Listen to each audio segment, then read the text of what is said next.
Alors, Nobody, c'est une performance filmique, c'est-à-dire que c'est à la fois une pièce de théâtre, mais c'est également un film qui se déroule sous nos yeux. C'est-à-dire qu'à la fois, on a un long métrage donc qui se réalise, et à la fois, le spectateur peut, par le prisme du plateau, assister au tournage et donc à la pièce qui se déroule sous leurs yeux, quoi. 27B. C'était le numéro de mon box à l'étage restructuration, là, avec tous les monstres qui peaufinaient les projets donnant au licenciement massif la forme la plus efficace et la plus consensuelle. Personne ne me regardait dans les yeux.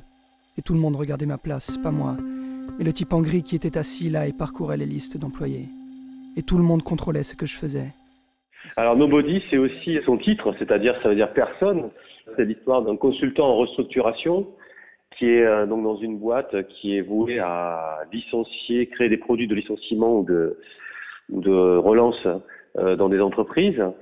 Et on va suivre comme ça le trajet de cet homme qui va petit à petit perdre un tout petit peu le sens du mot humain, c'est-à-dire à un moment donné aussi, est-ce que licencier des gens à travers des statistiques ne permet pas de se déresponsabiliser de cette action-là?